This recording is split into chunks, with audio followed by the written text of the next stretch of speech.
Oke, nah, terkait S1 manajemen gitu ya, teman-teman perlu kita ketahui semua, memang berbicara manajemen berarti kita bagaimana mampu mengontrol, mengatur, dan tentunya bagaimana bisa mengendalikan suatu organisasi gitu ya.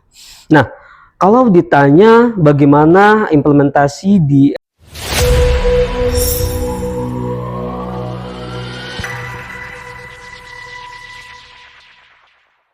Assalamualaikum warahmatullahi wabarakatuh.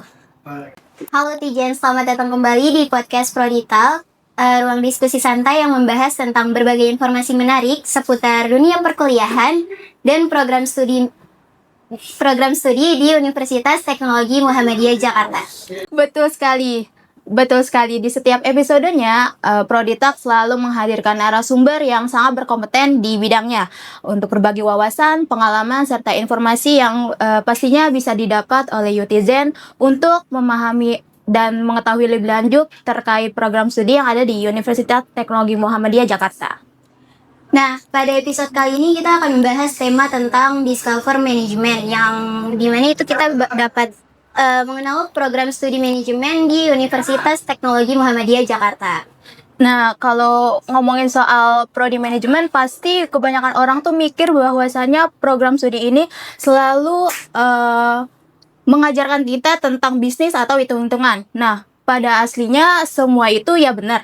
Tapi lebih dari itu teman-teman, kita juga diajarkan bagaimana kita mengelola organisasi, terus juga kita mengembangkan bisnis, strategi bisnis, terus juga kita diajarin caranya berkepemimpinan. Nah, lebih uniknya manajemen ini banyak sekali peluang karirnya untuk di masa depan. Nah, untuk membahas tema kali ini, kita nggak cuma berdua, tapi ada narasumbernya yang sangat spesial, yaitu beliau merupakan kepala dari program studi S1 Manajemen di Universitas Teknologi Muhammadiyah Jakarta. Betul, langsung saja kita sapa. Selamat sore Bapak Budiman. Selamat sore Mbak Bin dan Mbak Maya. Gimana kabarnya Pak? Alhamdulillah, tetap semangat di sela-sela aktivitas yang saling berebutan ya. Sibuk, insya Allah. Tapi alhamdulillah semangat terus ya. Untuk lebih enak, boleh Pak perkenalkan diri dulu kepada Utizen nih Pak. Baik, Assalamualaikum. Perkenalkan saya Budiman Abdullah. Kebetulan menjabat Ketua Program Studi S1 Manajemen di UTM Jakarta. Tentunya saya mengajak, ayo adik-adik mahasiswa bisa bergabung di S1 Manajemen UTM Jakarta. Oke, tadi kan udah perkenalan nih. Gimana kalau misalkan kita ngobrol-ngobrol santai ngebahas tentang S1 Manajemen tuh kayak gimana gitu. Oke, jadi di sini aku bakal nanya nih, gimana sih ini sebagai pembuka ya, mungkin bisa diceritakan terlebih dahulu gimana jurusan manajemen itu di Universitas Teknologi Muhammadiyah Jakarta gitu. Oke. Terkait S1 manajemen gitu ya, teman-teman perlu kita ketahui semua, memang berbicara manajemen berarti kita bagaimana mampu mengontrol, mengatur, dan tentunya bagaimana bisa mengendalikan suatu organisasi gitu ya. Nah, kalau ditanya bagaimana implementasi di S1 manajemen di UTM Jakarta ini, pertanyaannya bagus ya. Karena apa? Perlu saya sampaikan, salah satu yang ditonjolkan dari lulusan UTM Jakarta itu Mbak, di mana lulusannya tidak hanya sekedar mampu mengetahui birokrasi organisasi, tapi mampu bagaimana dia mengedepankan akhlakul karimah sebagai integritas. Benteng pertama dalam semua komunikasi, dalam semua kegiatan itu pertama akhlak dulu. Yang kedua kemampuan apa? Intelektual, gitu ya. Setelah intelektual, ya tentunya di sini akan dibarengi kemampuan analisis, bagaimana mencoba mengadaptasi dengan lingkungan sekitar, dan di samping itu mengadaptasi bagaimana adanya dinamika internasional. Artinya, Pak Budi kok muluk-muluk internasional gini. Tuntutan sekarang itu teman-teman, ya adik-adik mahasiswa, tentunya calon ataupun yang sedang melihat bagaimana jurusan manajemen di UTM Jakarta, bahwa tuntutan pasar global itu sangat kompleks Mbak. Sangat kompleks ya. Sangat kompleksnya itu apa? Seorang calon mahasiswa yang harapannya gini, sekarang itu yang ditujukan itu kompetensi, kemampuan, Bukannya sekedar titel SE ataupun SM ya kalau sekarang, tapi kemampuan yang didapat setelah lulus dari kuliah. Nah, harapannya apa? YTM Jakarta pertama punya akhlakul karimah, kemampuan akademik, kemampuan analisis, dan tentunya entrepreneur. Itu yang paling diharapkan ya. Kalau saya pribadi, saya seorang kaprodi mendekatkan seperti itu. Jadi kita nih sebagai mahasiswa juga apa sih harus mengedepankan kompetisi kita Betul. daripada title kita atau gelar Betul. kita.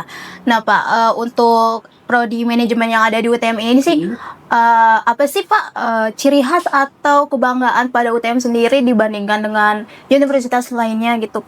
Iya.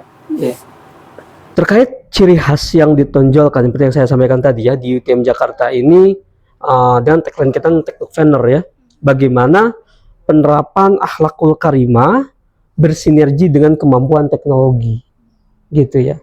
Yang kita bilang gini, kalau kita saya jelaskan dari informasi awal bahwa manajemen itu adalah seni mengatur ya, mengkonsep, tidak cukup hanya sekedar itu, tapi bagaimana kita bisa mengadaptasi dari permintaan global. Di samping yang paling utama yang saya perlu tegaskan, UTM Jakarta itu apa? Akhlakul karimah. Karena apa? Saat kemampuan intelektual tinggi dan hatinya, mohon maaf, kropos, itu tidak bersinergi. Tuntutan sekarang di dunia kerja itu. Bukan hanya pintar, tapi berakhlak. Pasti HRD juga ngeliat kita gimana cara kita menanganinya, gimana cara kita mengontrol emosi, mungkin etos kerjanya juga perlu dikedepankan ya Pak ya. Bukan hanya sekedar ijazah yang terpampang gitu ya, IPK 3,95, tapi bagaimana sopan santun, adab, pas dites kemampuan kompetensinya seperti apa.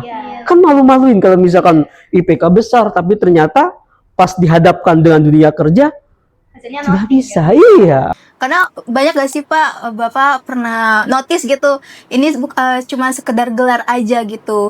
Banyak kan mungkin dari mahasiswa yang bertindak curang gitu, mungkin itu bisa dievaluasi lagi. Dan HRD ini juga ngelihat kompetisinya bukan dari gelarnya gitu ya Pak. Kalau berbicara seperti itu, kebetulan memang basic saya memang muter-muter sebelum jadi dosen, jadi wartawan juga.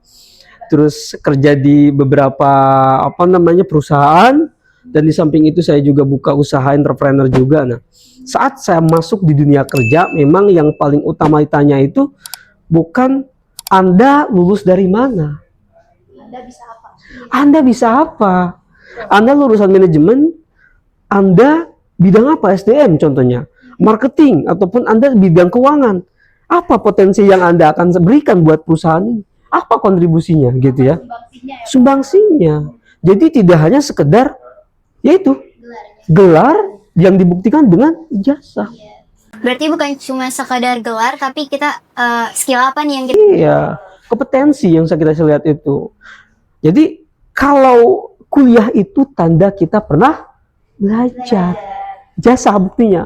Tapi kompetensi itu hasil yang didapat dari belajar perkuliahan. Itu yang harus kita tekankan, dan itu kita coba integrasikan kepada seluruh mahasiswa UTM khususnya ya. Dengan berjalan waktu, berproses, ya mudah-mudahan semuanya tidak ada kendala. Iya, amin. Tadi kan kita ngebahas tentang program studi manajemennya nih, program studi manajemen di Universitas Teknologi Muhammadiyah Jakarta. Nah, selanjutnya ini kita bakal membahas tentang dunia perkuliahan, Pak Bigman. Jadi tuh mungkin banyak dari calon mahasiswa ini yang masih penasaran. Sebenarnya tuh selama kuliah di program studi manajemen ini kita bakal belajar apa aja, kayak misalkan kayak tadi mengelola ya, kayak inian dokumen aja lah gitu. Iya. Oke. So gimana? Pembelajaran di kelas ini kaitannya dengan CPL, di kompetensi ya. Biasanya memang dan diharuskan kita buat pedoman ya, ada pedoman tentunya sesuai dengan RPS. Dalam RPS tersebut yang perlu ditanggalkan saat pembelajaran itu apa? Kesesuaian dengan lulusan, gitu ya. Jadi harus ada integrasi yang terkorelasikan antara dosen dan mahasiswa. Artinya apa? Yang dibuat CPL, namanya CPL ya, capaian pembelajaran, itu disampaikan. Misalkan apa? Mata kuliah manajemen SDM 1. Lulusan mahasiswa UTM Jakarta setelah mendapatkan mata kuliah ini seperti apa? bisa pandai menganalisis suatu masalah organisasi dalam satu kantor. Itu kemampuannya. Jadi bukan mengawang-awang lagi harus ngapain gitu, tapi apa? Harus bisa menganalisis taruhlah kegiatan program dalam suatu kantor. Yang kedua, CPL-nya itu bagaimana lulusan setelah mendapatkan mata kuliah MSDM, contoh ya, mampu apa? Mampu berjiwa entrepreneur, gitu ya. Jadi benar-benar langsung kemampuannya yang diuber.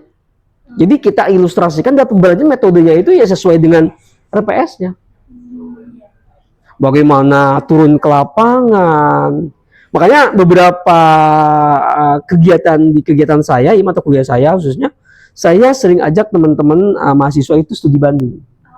Gitu, ketemu entrepreneur sampai ketukar pikiran, owner, diskusi. Jadi tidak hanya 3 SKS di depan kelas, duduk manis, senyum, terjun ke lapangan. Supaya mental kita tuh berani ya. Berani. Semoga kita juga ada gambaran nih untuk depannya di bidang kerja. Iya, terbiasa bersosialisasi, berbicara dan berdiskusi, tentunya akan muncullah ya jiwa entrepreneur yang bagus gitu. Itulah mungkin jawabannya kurang lebih. Oke, aku mau nanya nih Pak. Kan akademik itu pasti kunci utama ya Pak untuk mengeluarkan potensi dalam diri kita. Betul. Nah, kalau misalkan selain akademik di UTM ini mahasiswanya tuh punya kesempatan nggak sih untuk mengembangkan kemampuannya lagi, kayak melalui organisasi, terus juga melalui magang untuk pengalaman kita di CV nanti, terus untuk untuk betul Pak, untuk kedepannya gitu loh Pak. Ada kesempatan nggak gitu? Nah itu, ini salah satu yang perlu harus diketahui oleh semua mahasiswa ya, bahwa ini boleh cari referensinya, kemampuan konsep teori yang didapat dari ruang kelas itu mungkin tidak lebih dari 25%. Boleh dicek referensinya kalau saya keliru ya, atau sama-sama belajar, khawatir keliru gitu kan. Biasanya itu pemenuhan biar 100% itu apa materinya? Berbicara, berbaur, berpengalaman, ataupun berbaur di lingkungan organisasi, magang, itu perlu dilakukan karena apa? Karena akan menambah pengetahuan, knowledge, pembiasaan, dan tentunya akan meningkatkan kemampuan seseorang itu. Makanya kalau perlu saya sampaikan, kalau ditanya, apa perlu Pak misalnya gitu, ya perlu banget gitu, perlu banget. Tentunya akademik dan nilai apa namanya yang didapat dari pengalaman magang berorganisasi ini harus relate, seimbang. Jangan ada yang mengalahkan ya. Di situ Pak. Terus lantas trik-triknya bagaimana? Ya sering diskusi dengan dosen, menyiapkan buku catatan dalam setiap perkuliahan. Benar-benar ada timeline gitu loh. Jangan sampai kita misalkan nih Mbak seperti tadi Mbak Abi dan Mbak Mei kuliah ngapain, berangkat jalan-jalan aja. Tidak, ada timeline di kelas nih, ya kan? Iya, hari ini sekian, hari ini sekian, timeline. Kita nggak strukturin itu semua ya. Iya, kalau misalkan kita tidak buat timeline, khawatir apa yang disampaikan tidak sesuai, apa yang kita cari tidak sesuai. Makanya perlu adanya perencanaan timeline yang kita harus kerjakan. Hari Selasa berorganisasi dari jam sekian sampai sekian. Schedule-nya ada. Itu salah satu trik yang perlu dilakukan yang paling dasar ya. Yaitu Manage waktu sih ya Pak. manage waktu harus bisa. Orangnya sih Pak. Kalau misalkan untuk kayak gitu ya Pak. Iya, memang perlu dilakukan. Kalau memang organisasi dan akademik berjalan ingin seimbang, ya salah satu tugas kita apa? Ya harus buat timeline. Planning yang perlu dikerjakan ada, schedule-nya mau ngapain. Dari seminggu itu. Minimal seminggu ya. Sebulan dan setahun itu harus dibuat. Gitu. Mungkin bertahap ya Pak untuk kita yang pemula gitu. Iya. Apalagi misalkan teman-teman gini, sekarang kan sangat banyak banget ya ibarat kata beasiswa info-info ya, magang. Ini kesempatan bagus. Kalau teman-teman, Pak Budi memang sebelumnya beasiswa, alhamdulillah. Dapat beasiswa dari kampus, dapat beasiswa dari penelitian, dapat beasiswa dari ini apa? Kita buat timeline. Bagaimana misalkan gini, saya mau ngejar beasiswa taruh LPDP. Wow, gitu ya. Biasa timbul bulan apa? Juni, Juli itu biasanya tuh. Kita udah punya target di mapping. Yang sebelum bulan itu ya. Iya. Kalau bisa sebelum tahun itu. Iya, planning yang dilakukan apa? Kursus, baca-baca ya, ataupun banyak diskusi yang sudah berpengalaman, itu bagian dari ikhtiarnya. Itu bisa dilakukan. Gitu.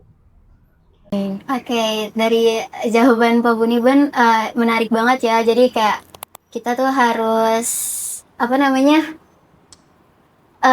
Iya, mengatur timeline kita, schedule supaya tuh teratur, teman-teman. Oke, jadi itu tadi di sini kita udah membahas tentang dunia perkuliahan. Nah, jadi lanjut kita bahas di peluang karir mungkin. Mungkin dari banyak nih mahasiswa yang masih bingung gimana sih tentang prospek kerja gitu. Apalagi kan dari jurusan manajemen apa aja tuh yang bisa dapat kita pelajari di bidang tersebut untuk kerja nanti gitu. Prospek masa depan yang diharapkan yang menjadi lulusan dari S1 manajemen SM ya. Pertama banyak banget karena apa? Cuman memang ada beberapa hal saya setuju. Saya basic manajemen ya. Ternyata jadi wartawan. Ya bisa jadi kan namanya rezeki gitu kan ya. Saya basic manajemen, ternyata saya kerja yang lainnya gitu. Itu tidak masalah. Tapi yang paling sangat korelasinya dengan manajemen itu pertama jadi taruhlah manajer. Gitu ya, pasti itu. Analis. Gitu ya. Terus bagaimana yang sering-sering digemburkan sekarang ya. Kita itu menjadi entrepreneur khususnya itu ya. Kalau manajer mungkin biasa karena memang dunia kerja itu menuntut semuanya ya. Kita bisa menyesuaikan orang manajemen itu karena mempunyai kemampuan ya, saya mau konsep ya kan, mengatur, itu salah satu kemampuan yang ada di manajemen. Itu sangat berpotensi sekali. Di samping itu apa? Mempunyai analisis, konsultan, itu bagian dari kemampuan manajemen. Iya. Ataupun yang itu yang saya sampaikan tadi. Di samping itu semua, entrepreneur paling keren. Kenapa? Kalian jadi bos buat kalian sendiri. Karena dia mau bersahabat. Iya. Kalian jadi bos buat kalian sendiri. Uang berapa juta ya kan, amin ya. Berapa juta per menit nyasuk ya. Iya. Artinya apa? Kalian yang ngatur gitu. Sebanyak apapun gajinya, sebesar apapun, kalau masih diperintah orang masih bawahan. Benar? Entrepreneur gitu ya. Pasti itu. Tapi ya semua pun ya insya Allah kalau rezeki kemana aja ya boleh aja. Tapi memang peluang dari lulusan S1 manajemen itu banyak sekali. Dan tentunya ini akan terus berkembang. Karena tuntutan global segala macam, ilmu manajemen nggak bakal berhenti. Ilmu manajemen itu nggak bakalan berhenti. Kepake terus. Bagaimana kita mengupgrade-nya, menyesuaikan dengan standarisasi dari kebutuhan global. Kalau kita misalkan itu aja kemampuannya nggak akan berkembang. Iya, itu tidak bisa begitu. Makanya anak-anak sekarang tuh kan mungkin teman-teman 2011 yang biasanya diskusi ngobrol ataupun misalkan UTS UAS hanya punya HP, mohon maaf ya, Nokia lama ya kan. Sekarang udah pada canggih-canggih kan. Itu mengupgrade zaman. Kita tidak menyesuaikan kemampuan kita dengan perubahan zaman, kita tertinggal. Karena sekarang udah masa transisi ya Pak ya, yang tadinya kita ujian pakai kertas, terus sekarang juga kita bisa upgrade di e-learning gitu ya Pak ya. Kalau kita nggak menyesuaikan, pasti kita juga yang merasa tertinggal. Kita juga nggak bisa menyesuaikan gitu. Betul. Tuntutan zaman, pasar global itu mintanya apa? Ya kebutuhannya itu loh. Kita standarisasinya kinerja, kerja. Makanya gini, SDG, ada 17 kan, keberlanjutan. Keberlanjutan itu yang dilihat tuh bukan hanya sekedar kualitas kerja, kuantitas kerja, bukan itu lagi.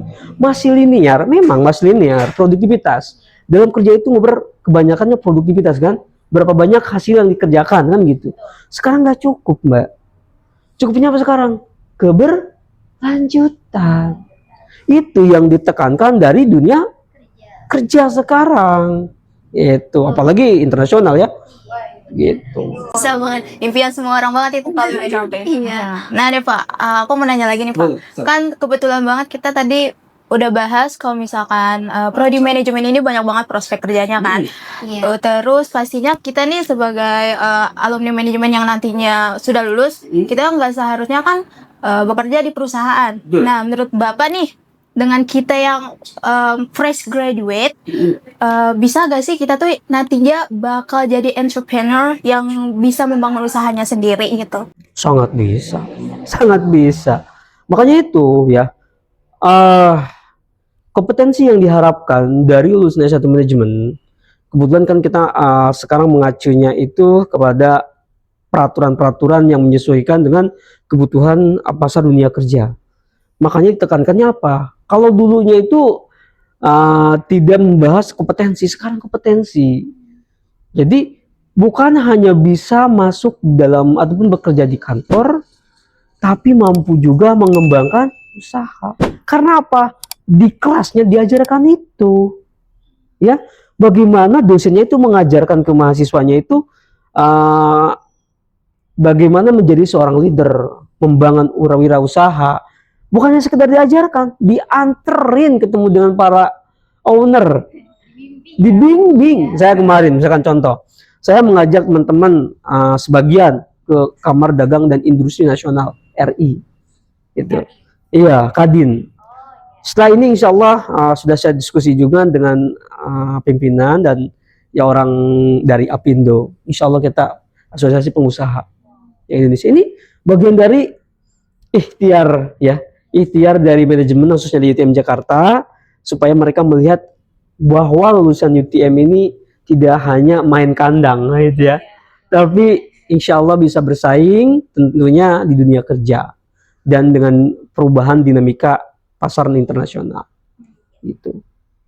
Oke. Pertanyaan selanjutnya itu, menurut Bapak nih, apa yang perlu kita terapin kan di era sekarang, di era anak muda zaman sekarang itu kan kelihatannya tuh dunia kerja takut, jadi kayak mereka tuh udah minder duluan buat masuk ke dunia kerja. Jadi tuh gimana sih cara kita menghadapi dunia kerja yang sebenarnya supaya mental kita, hati kita tuh ya nggak perlu ada rasa takut lagi gitu. Sebagai lulusan fresh graduate, intinya yang baru lulus ya, bagaimana kita bisa beradaptasi, bersaing dengan lingkungan yang sudah ada. Skill yang perlu ditingkatkan apa? Pertama, kemampuan berbahasa. Yang utama sih tetap utama itu akhlak dulu. Akhlak yang paling utama ya. Akhlak. Yang kedua, kemampuan yang berbahasa. Bahasa itu gerbang. Yang ketiga apa? Sering-seringlah ikut seminar, diskusi, terus kegiatan-kegiatan yang menambah knowledge diri kita. Itu sering juga harus dilakukan. Misalkan ada, kan sekarang banyak banget tuh. Misalkan jangan kan di Pemda ya, di Pemda DKI, mohon maaf nih, banyak banget. Misalkan dari Jakarta Pusat pelatihan apa. Iya, banyak Pak. Itu banyak sebenarnya, wadahnya disiapkan. Tinggal kaliannya, khususnya memang ya generasi milenial sekarang tuh bukan Gen Z ya, dikatakan generasi anggur. Kenapa tuh? Tahu nggak betulnya anggur? Apa tuh filosofinya? Bukannya strawberry ya? Strawberry ya? Strawberry. Oke. Masih mantap ya. Masih connect ya. Generasi strawberry apa anggur nih? Enak aja, dua-duanya manis ya. Strawberry itu kan terlihat manis, terlihat wah enak dipandang ya kan, wah mantep pokoknya. Tapi terkadang asam juga gitu ya. Bener nggak? Ya kan, walaupun tidak semua stroberi asam, ada yang sebagian. Artinya apa? Konotasi tersebut itu bisa dikatakan konotasi yang kurang bagus. Karena apa? Artinya bahwa generasi Gen Z ini, mohon maaf, kuantitas lebih baik daripada kualitas. Artinya kualitasnya kurang baik. Nah, apa yang perlu dilakukan? Ya tadi saya bilang, akhlak, ya, skill, terus berbahasa, ya, bahasa kan itu gerbang utama itu, Inggris, Arab, Mandarin, kuasain lah. Itu udah semuanya. Ya, sambil belajar nggak apa-apa gitu ya. Itu adalah kuncinya. Karena apa? Setelah kita kuasai akhlaknya bagus, keterampilannya bagus, terus pandai berbahasa, insya Allah bisa dan sangat bisa mudah beradaptasi dengan persaingan dunia kerja. Itu. Kayak nggak terasa nih guys, kita udah di penghujung acara podcast pada sore kali ini. Dan sebelum kita mengakhiri nih Pak, ada gak sih pesan dan motivasi dari Bapak yang ingin disampaikan khususnya untuk para calon mahasiswa UTM yang nantinya akan mendaftarkan diri? Oke, adik-adik calon mahasiswa ya, khususnya yang mungkin berencana nyari di jurusan S1 manajemen ya gitu ya. Ya siapa tahu pilihannya UTM, walaupun banyak pilihan yang lain, tapi ya insya Allah dengan diskusi tadi dari awal ya, apa sih keunggulan dari UTM gitu yang saya sampaikan tadi. Yang pertama, adik-adik mahasiswa itu sebelum memulai tentunya punya rencana. Mau lulus berapa tahun? Ya, harus punya planning ya. Harus punya planning, menentukan arah ngapain aja kuliah gitu ya. Pak, saya nggak tahu Pak, saya maunya mau masuk apa? Ini kesalahan anak-anak mahasiswa. Pak, saya yang penting nggak ada hitung-hitungan gitu ya, nggak ada kuliah. Tahu ya, rawat-rawat mukanya. Tahu ya. Apa yang penting saya gini. Teman-teman ingat ya, sebelum memulai harus punya planning mau lulus berapa tahun. Satu tuh. Artinya teman-teman rencanakan beasiswa semester berapa, mau IPK berapa, rencanakan semua. Kalau sudah berencana, kalian implementasikan. Kembangkan. Caranya apa? Pertambah tadi. Akhlak, skill, bahasa. Itu dapat insyaallah. Ikhtiarnya aja yang banyak. Ya, sholat tahajud. Nih, sering saya sampaikan nih ke adik-adik mahasiswa yang lain. Teman-teman semuanya, ini kepanjangan ini saya ngomong nih. Enggak ya? Nah, teman-teman, semua ikhtiar ini akan sia-sia kalau hubungan kalian sebagai hamba tidak terkoneksi dengan Khalik, pemilik alam, pemilik ilmu, pemilik kekayaan, dan pemilik semuanya. Kalian berangkat subuh, pulang subuh. Artinya habis waktu kerja, habis waktu belajar, tapi sholat kalian tinggalkan, puasa kalian tinggalkan, pergaulan kalian tidak jaga. Mohon maaf, nol sekali lagi saya sampaikan. Iya, karena apa? Allah mencatat, Allah melihat, Allah mendengar, Allah yang menentukan takdir kalian. Artinya ikhtiar kalian sudah maksimal, doa kalian sudah maksimal, serahkan 1%-nya, tapi akan menjadi 100% kepada sang pemilik segalanya. Itu yang paling utama. Kejar dunia, kejar dulu yang akhirat. Iyalah, kita banyak ikhtiar Pak, sudah punya planning, tek-tek bengek. Bulan ini saya mau ngapain? Sholatnya kagak bagus, ya kan? Mulu-mulu, gibah, ya kan? Nggak menjaga aurat, hati-hati, nggak akan jadi tuh ikhtiarnya. Gitu, Pak, kan yang kuliah bukan hanya muslim aja Pak. Kalau perkara itu kembalikan lagi ke mahasiswanya, gitu kan ya? Betul. Artinya gini, kalian punya agama, kalian punya tauhid, kalian punya rencana, kejar itu. Allah ngasih ini, Allah ataupun Tuhan, ataupun Allah, harus Allah ya, punya kuasa, karena dia kuasa. Kita karena bisa apa? Karena bisa usaha. Allah bisa karena kuasa, kita bisa karena usaha. Gitu. Oke? Oke, jadi kita boleh mengejar impian kita, tapi jangan lupa sama ikhtiar nih, ikhtiar kita teman-teman. Mungkin kita udah sampai di penghujung acara nih. Terima kasih banyak buat Pak Budiman atas wawasannya, ilmunya, pengalamannya, informasinya dapat disampaikan dari Pak Budiman. Semoga nih teman-teman UTN dapat memahami apa yang tadi Pak Budiman itu sampaikan gitu. Iya, semoga episode kali ini juga memberikan gambaran kepada calon mahasiswa baru untuk mengenal lebih lanjut terkait program studi manajemen yang ada di UTM. Oke, mungkin saya Labina Aulia, Saya Mehdia Natasha, pamit undur diri. Terima kasih. Sampai jumpa di Prodi Talk selanjutnya. Wassalamualaikum warahmatullahi wabarakatuh.